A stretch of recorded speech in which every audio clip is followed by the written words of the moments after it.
봄봄. 장인님, 이제 내가 이렇게 뒤통수를 긁고 나이가 찼으니 성례를 시켜줘야 하지 않겠냐고 하면 그 대답이 늘, 이 자식아, 성례고 뭐고 미처 자라야지 하고 만다. 이 자라야 한다는 것은 내가 아니라 내 아내가 될 점순이의 키 말이다. 내가 여기에 와서 돈 한 푼 안 받고 일하기를 3년하고 꼬박 7달 동안을 했다. 그런데도 미처 못 자랐다니까 이 키는 언제야 자라는 겐지 짜장 영문을 모른다. 일을 좀 더 잘해야 한다든지 혹 밥을 좀 덜 먹어야 한다든지 하면 나도 얼마든지 할 말이 많다. 하지만 정순이가 아직 어리니까 더 자라야 한다는 여기에는 어찌 볼 수 없이 고만 벙벙하고 만다. 이래서 나는 애초에 계약이 잘못된 걸 알았다. 이태면 이태, 3년이면 3년, 기한을 딱 작정하고 일을 했어야 할 것이다. 덮어놓고 딸이 잘하는 대로 성례를 시켜주마 했으니 누가 늘 지키고 서 있는 것도 아니고 그 키가 언제 자라는지 알 수가 있는가.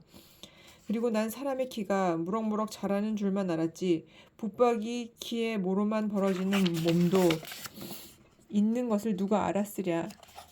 때가 되면 장인님이 어련하랴 싶어서 군소리 없이 꾸벅꾸벅 일만 해왔다. 그런 말이다. 장인님이 제가 다 알아서 참 너 일 많이 했다. 그만 장가들어라 하고 살림도 내주고 해야 나도 좋을 거 아니냐. 시치미를 딱 떼고 도리어 그런 소리가 나올까 봐서 지레 펄펄 뛰고 이 야단이다. 명색이 좋아 대릴 사위 하기도 싱겁기도 할 뿐더러 이건 참 아무것도 아니다. 쑥맥이 그걸 모르고 점순이의 키 자라기만 까맣게 기다리지 않았나. 언젠가는 하도 갑갑해서 자를 가지고 덤벼들어서 그 키를 한번 재볼까 했다마는 우리 장인님이 내외를 해야 한다고 해서 마주서 이야기 또 한마디 하는 법 없다. 우물길에서 언제나 마주칠 적이면 겨우 눈 어림으로 재보고 하는 것인데 그럴 적마다 나는 저만치 가서 제미 키두 하고 논둑에다 침을 퇴 뱉는다. 아무리 잘 봐야 내 겨드랑이 밑에서 너물락말락 밤낮 요 모양이다. 개돼지는 푹푹 크는데 왜 이리도 사람은 안 크는지 한동안 머리가 아프도록 궁리도 해보았다. 아하, 물동이를 자꾸 이니까 뼈다구가 움츠러드나 보다 하고 내가 넌지시 그 물을 대신 길어도 주었다. 뿐만 아니라 나무를 하러 가면 선앙당에 돌을 올려놓고 점순이 키 좀 크게 해줍사. 그러면 다음에 떡 갖다 놓고 고사 드립조 하고 치성도 한두 번 드린 것이 아니다. 어떻게 되먹은 키인지 이래도 막무가내니. 그래 내 어저께 싸운 것이지 결코 장인님이 밉다든가 해서가 아니다. 뭐를 붓다가 가만히 생각해 보니까 또 싱겁다. 이 벼가 자라서 점순이가 먹고 좀 큰다면 모르지만 그렇지도 못하는 걸 내가 심어서 뭐 하는 거냐. 해마다 앞으로 축 붉어지는 장인님의 아랫배를 불리기 위해서 심으곤 조금도 쉽지 않다. 아이구 배야. 난 물 붓다 말고 배를 쓰다듬으면서도 그대로 논둑으로 기어 올랐다. 그리고 겨드랑이에 꼈던 벼 담긴 키를 그냥 땅바닥에 털썩 떨어치며 나도 털썩 주저앉았다. 일이 암만 바빠도 나 배 아프면 고만이니까. 아픈 사람이 누가 일을 하느냐. 파릇파릇 돋아 오른 풀 한 줌 뜯어 들고 다리에 거머리를 쑥쑥 문대며 장인님의 얼굴을 쳐다보았다. 논 가운데서도 장인님도 이상한 눈을 해가지고 한참 날 노려보더니 너 이 자식 왜 또 이래 응? 배가 좀 아파서유 하고 풀 위에 슬며시 쓰러지니까 장인님은 약이 올랐다.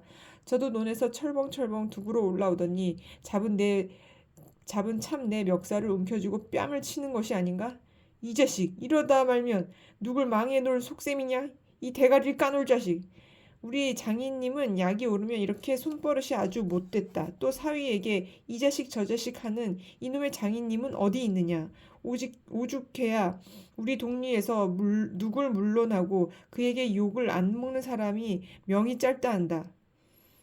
조그만 아이들까지도 그를 돌려 세워놓고 욕필이. 분명은 공필이니까. 욕필이하고 손가락질을 할 만치 두루 인심을 잃었다. 허나 인심을 정말 잃었다면 욕보다 욥의 배 참봉댁 마름으로 더 잃었다.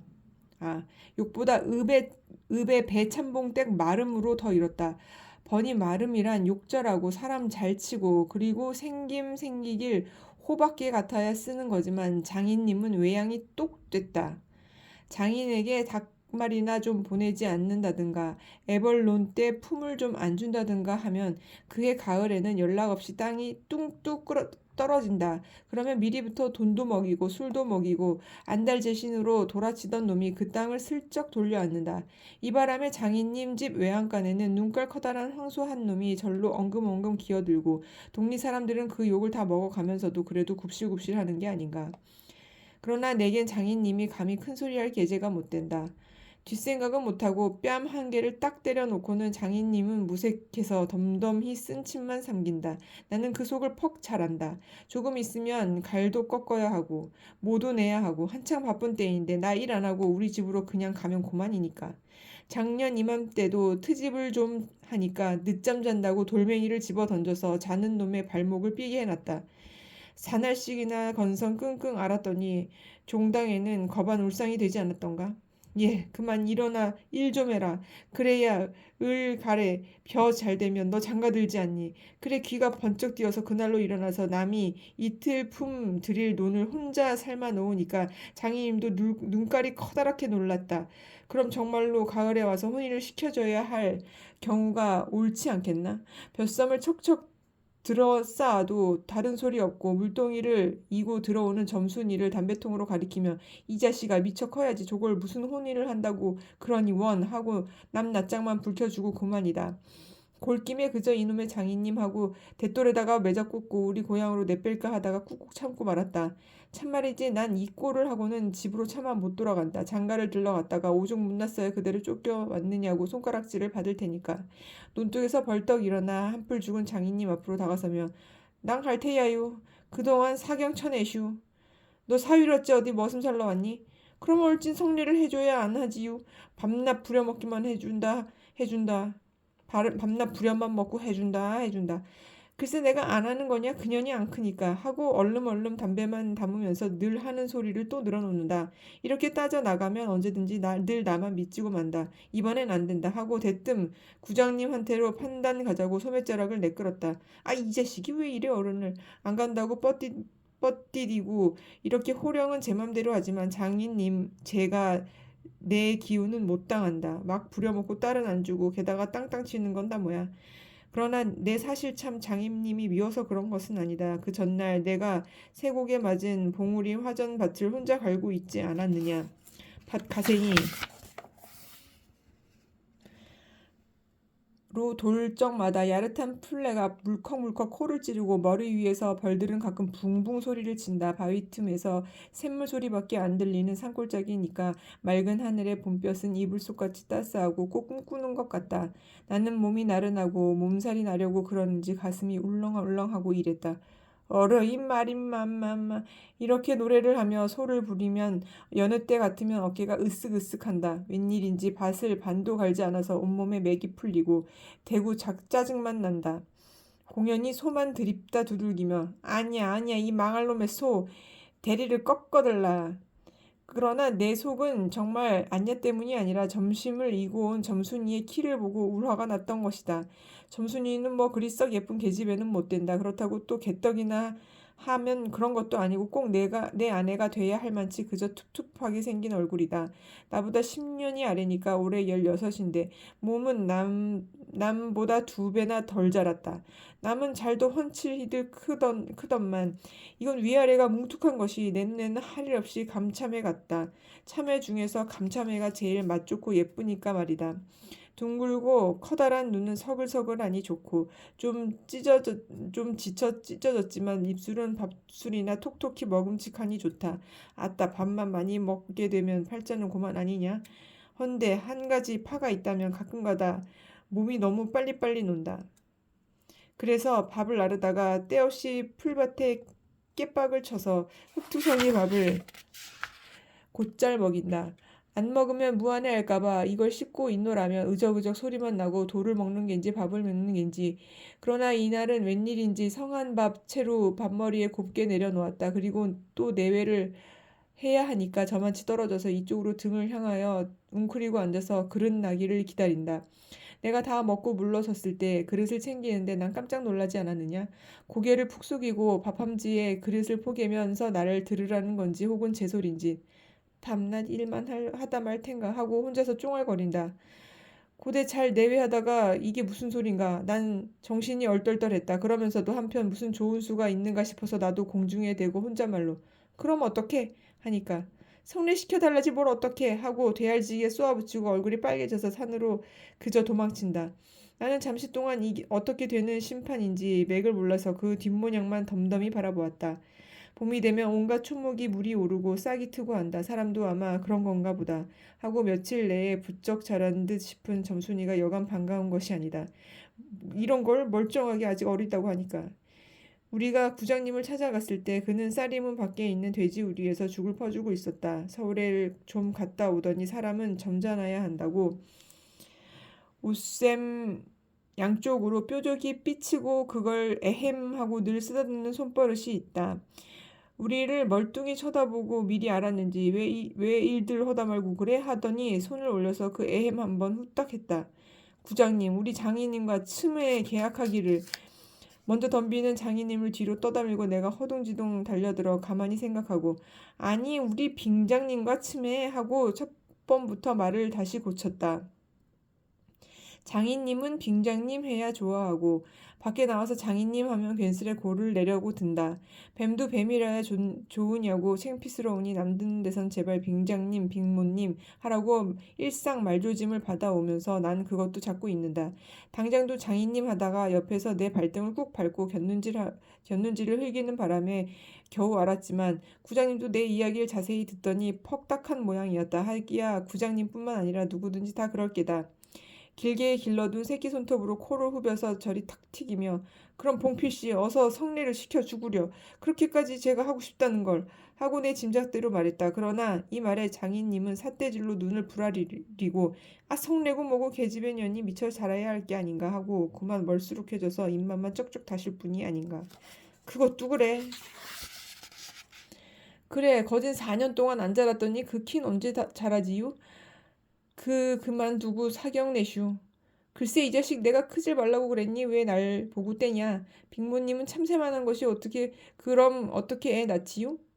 장인님은 이 말을 듣고 껄껄 웃더니 코를 푸는 척하고 날 은근히 골리려고 팔꿈치에 역 갈비깨를 퍽 치는 것이다. 더럽다. 나도 종아리에 파리를 쫓는 척하고 허리를 구부리며 그 궁둥이를 콱 때밀었다. 장인님은 앞으로 우지끈하더니 쌀이문깨로 쓰러질 듯 하다가 몸을 바로 고치더니 눈총을 몹시 쏘았다. 이런 쌍년의 자식하곤 싶으나 남의 앞이라니 차마 못하고 섰는 그 꼴을 보기에 퍽 징그러웠다. 그러나 이 밖에는 별반 신통한 귀정을 얻지 못하고 도로 논으로 돌아와서 모를 부었다. 왜냐하면 장인님이 뭐라고 귓속말로 수군수군 하고 간 뒤다. 구장님이 날 위해서 조용히 데리고 아래와 같이 일러주었기 때문이다. 몽태의 말은 구장님이 장인님에게 땅 두 마지기를 얻어 붙이니까 그래 꾀였다고 하지만 난 그렇게 생각하지 않는다. 자네 말도 하기야 옳지. 앞남 나이 찼으니 아들이 급하다는 게 잘못된 말은 아니야. 하지만 농사가 한참 바쁠 때 일을 안 한다든가 집으로 달아난다든가 하면 손해죄로 그것도 징역을 가거든. 여기에 그만 정신이 번쩍 났다. 왜 요전에 산포 말서 산에 불을 좀 놓았다고 징역 간 거 못 봤나? 제 산에 불을 놓아도 징역을 가는 이때인데 남의 농사를 버려두니 죄가 얼마나 더 중한가. 그리고 자네는 정장을 간댔지만 그러면 괜시리 죄를 들쓰고 들어가는 걸세. 또 결혼도 그렇지. 법률에 성년이라는 게 있는데 21가 돼야지 비로소 결혼을 할 수 있는 걸세. 자네 물론 아들이 늦은 걸 염려하지만 점순이로 말하면 이제 겨우 16이 아닌가. 그렇지만 아까 빙장님 말씀이 올 갈 때는 열리를 제치고라도 성리를 시켜주겠다고 하시니 좀 고마운 겐가. 빨리 가서 뭐 붙든 거나 마저 붙게. 군소리 말고 어서 가. 그래서 오늘 아침까지 끽소리 없이 왔다. 장인님과 내가 싸운 것은 지금 생각하면 전혀 뜻밖의 일이라 안 할 수 없다. 장인님으로 말하면 요즘 막 자긴들에게 행세를 좀 하고 싶다고 해서 돈 있으면 양반이지 별게 있는가 하고 일부러 아랫배를 쑥 내밀고 걸음도 뒤틀리게 걷고 하는 이 판이다. 이까지 나 좀 두들기다 남의 땅을 가지고 모처럼 닦아놓았던 가문을 망친다든가 할 어른이 아니다. 또 나로 논지면 아무쪼록 잘 배서 점순이에게 얼른 장가를 들어야 하지 않느냐. 이렇게 말하자면 결국 어젯밤 뭉태네 집에 맛을 간 것이 썩 나빴다. 낮에 구장님 앞에서 장인님과 내가 싸운 것을 어떻게 알았는지 대구 빈정거리는 것이 아닌가. 그래 맞고도 그걸 가만둬? 그럼 어떡하니? 인마 봉피를 모판에 거꾸로 박아놓지 뭘 어떻게 하고 괜히 내 대신 화를 내가지고 주먹질을 하다가 등장까지 쳤다.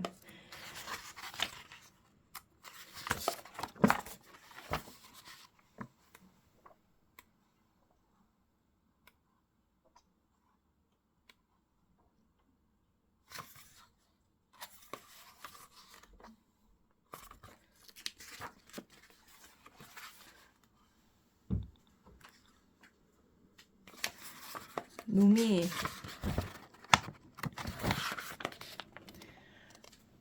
본시 괄괄은 하지만 그래놓고 날더러 석유값을 물리라고 막 찌다우를 붙인다. 난 어안이 벙벙해서 잠자코 앉으려니까 저만 연신 짓거리는 소리가 밤낮 일만 해주고 있을 텐가? 영덕이는 1년을 살고도 장가를 들었는데 넌 4년을 살고도 더 살아야 해? 내가 세 번째 사위인 줄 이나 아니? 세 번째 사위. 남의 일이라도 분하다 이 자식. 우물가에 빠져 죽어. 나중에는 겨우 손톱으로 목을 따라고까지 하고 제 아들같이 함부로 훅닥이었다. 별의별 소리를 다해서 그대로 옮길 수는 없으나 그 줄거리는 이렇다. 우리 장인님 딸이 셋이 있는데 맏딸은 재작년에 가을에 시집을 갔다. 정말은 시집을 간 게 아니라 그 딸도 대일 사이를 해가지고 있다가 내보냈다.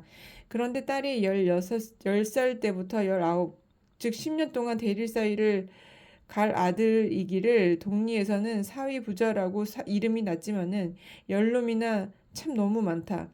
장인님은 아들은 없고 딸만 있는 고로 그 다음 딸을 대릴 사위를 해올 때까지 부려먹지 않으면 안 된다. 물론 머슴도 두면 좋지만 그건 돈이 드니까. 일 잘하는 놈을 고르느라고 연방 바꿔들였다. 또 한편 놈들이 욕만 줄곧 퍼붓고 심의도 부려먹으니까 벨이 상해서 달아나기도 했겠지. 점순이는 둘째 딸인데 내가 일테면 그 세 번째 대릴 사위로 들여온 셈이다. 내 담으로 네 번째 놈이 들어올 것을 내가 일도 잘하고 그리고 사람이 좀 어수룩하니까 장인님이 잔뜩 붙들고 놓질 않는다.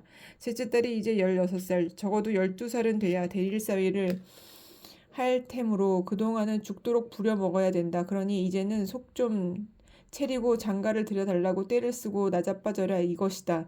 나는 거느러 엉엉 하면서 귀등으로 들었다. 뭉태는 땅을 얻어 붙이다가 떨어진 뒤로는 장인님만 보면 공연히 못 먹어서 으른거린다.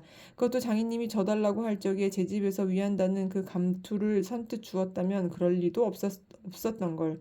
그러나 나는 뭉태라는 놈의 말을 전수히 고지 듣지는 않았다. 꼭 고지 들었다면 간밤에 와서 장인님과 싸웠지 무사히 있었을 리가 없지 않은가? 그러면 딸에게까지 인심을 잃은 장인님이 혼자 나빴다.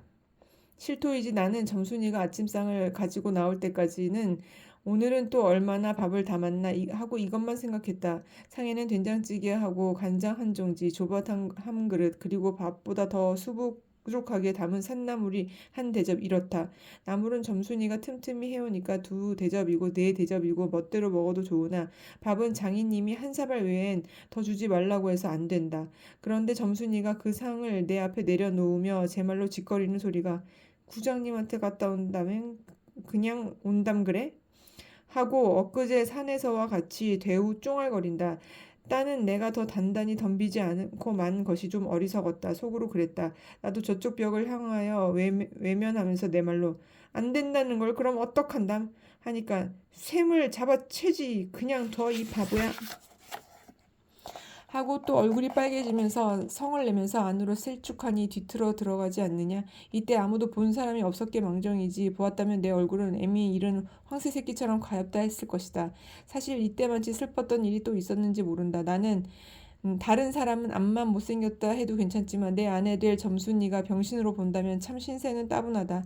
밥을 먹은 뒤 지게를 지고 일터로 가려 하다 도로 벗어 던지고 바깥마당 공석에 들어 누워서 나는 차라리 죽느니만 갖지 못하다 생각했다. 내가 일을 안 하면 장인님 저는 나이가 먹어 못하고 결국 농사를 못 짓고 만다. 뒷집으로 트림을 꿀꺽하고 대문 밖으로 나오다 날 보고서 이 자식 또 왜 이러니? 간격이 났어 유 아이고 배야. 기껏 밥 처먹고 무슨 간격이야. 남의 농사 버려두면 이 자식 징역 간다 봐라. 가도 좋아요. 아이고 배야. 참말 난 일 안 해도 징역 가도 좋다고 생각했다. 이로 아들을 낳아도 그 앞에서 바보 바보 이렇게 별명을 들을 테니까 오늘은 열쪽이 난데도 결정을 하고 싶었다.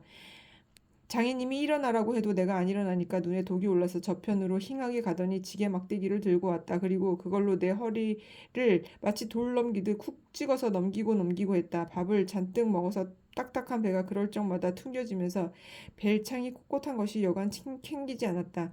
그래도 안 일어나니까 이번에는 배를 지게 막대기 위해서 쿡쿡 찌르고 발길로 옆구리를 차고 했다. 장인님은 원체 심술이 굳어서 그러지만 나도 저만 못하지 않게 배를 채였다. 아픈 것을 눈을 꽉 감고 넌 해라 난 재밌다는 듯이 있었지나 볼기짝을 후려갈길 적에는 나도 모르는 결에 벌떡 일어나서 그 수염을 챘다마는 내 골이 난 것이 아니라 정말은 아까부터 벽 뒤 울타리 구멍으로 점순이가 우리들의 꼴을 몰래 엿보고 있었기 때문이다. 가뜩이나 말 한마디 톡톡히 못한다고 바라보는데 몇 가지 잠자코 맞으면 보면 짜장 밥으로 할 게 아닌가. 또 점순이도 미워하는 이까진 놈의 장인님하곤 아무것도 안 되니까 막 때려도 좋지만 사정 부어서 수염만 채고 저기까지 잘 들리도록 이걸 까셀라보다 하고 소리를 쳤다. 장인님은 더 약이 바짝 올라서 잡은 참 지게 막대기로 내 어깨를 그냥 내려 갈겼다. 정신이 낯질하다. 다시 고개를 들었을 때 그때는 나도 온몸에 약이 올랐다. 이 녀석의 장인님을 하고 눈에서 불이 퍽 나서 그 아래 받있는 넝알로 그대로 떠밀어 굴러버렸다. 부랴만 먹고 왜 성례를 안 하지요? 난 이렇게 호령했다. 하지만 장인님이 선뜻 오냐 내리라도 성례 시켜주마 했으면 나도 그 성가신 걸 그만두었을지 모른다. 나 이러면 때린 건 아니니까 나중에 장인 쳤다는 누명도 안 들을 터이고 얼마든지 해도 좋다. 한 번은 장인님이 헐레벌떡 기어서 올라오면서 내 바지가랑이를 요렇게 노리고선 단박에 움켜잡고 매달렸다. 악소리를 치고 나는 그만 세상이 다 핑그르르 도는 것이 빙장님, 이 자식 잡아봐라, 잡아봐가, 아, 할아버지 살려줍소, 할아버지 하고 두 팔을 허둥지둥 내저을 적에 이마에 진땀이 쑥 내솟고 인젠 참으로 죽나보다 했다. 그래도 장인님은 놓질 않더니 내가 그 기어이 땅바닥에 쓰러져서 거진 까무러치게 되니까 놓는다. 더럽다, 이게 장인님인가? 나는 한참을 못 일어나고 쩔쩔맸다. 그러나 내 얼굴을 드니 사지가 부르르 떨리면서 나도 엉금엉금 기어가 장인님의 바지가랑이를 꽉 움키고 잡아 낚았다. 내가 머리가 터지도록 매를 얻어맞은 것이 이 때문이다. 그러나 여기가 또 우리 장인님이 유달리 착한 곳이다. 여는 사람이면 사경을 주어서라도 당장 내쫓았지. 터진 머리를 불솜으로 손수 지져주고 호주머니에 희연 한 봉을 넣어주고 그리고 올가래 성애를 꼭 시켜주마. 안건 말고 뒷골에 콩밭이나 얼른 갈아라 하고 등을 투덕여줄 사람이 누구냐. 나는 장인님이 너무 고마워서 어느덧 눈물까지 났다. 점순이를 남기곤 이제 내쫓기려니 하다 뜻밖의 말을 듣고 빙장님 이젠 다시는 안 그러겠어요 하고 맹세를 하고 부랴부랴 지게를 지고 일터로 갔다. 그러나 이때는 그걸 모르고 장인님을 원수로만 여기서 잔뜩 잡아당겼다. 이놈아 놔라 나. 장인님은 헛손질을 하며 솔개미에 챈 닭의 소리를 연해 질렀다. 놓긴 왜 이왕이면 호되게 혼을 내주리라 생각하고 더 짓궂게 더 땡겼다마는 장인님이 땅에 쓰러져서 눈에 눈물이 핑 도는 것을 알고 좀 겁도 났다. 할아버지 놔라 나. 그래도 안 되니까 예 점순아 이 악장 싸움에 안에 있던 장모님과 점순이가 헐레벌떡하고 단숨에 뛰어나왔다. 나의 생각에 장모님이 제 남편이니까 역성을 하는지도 모른다. 그러나 점순이 내 편을 들어서 속으로 고소해야겠지. 대체 이게 웬 속인지 아버지를 혼내주기를 제가 이래놓고 이제 와서는 달려들면서 에그머니 이 망할 게 아버지 죽이네 하고 귀를 뒤로 잡아당기며 마냥 우는 것이 아니냐. 그만 여기에 기운이 탁 꺾여 나는 얼빠진 등신이 되고 말았다. 장모님도 덤벼들어 한쪽 귀를 마저 잡고 잡아채며 또 우는 것이다. 이렇게 꼼짝도 못해놓고 장인님은 지게 막대기를 들어서 사뭇 내려 조졌다. 그러나 나는 구태여 피하려도 하지 않고 암만 해도 그 속을 알 수 없는 전순이 얼굴만 멀거니 들여다보았다. 이 자식 장인 입에서 할아버지 소리가 나오도록 해?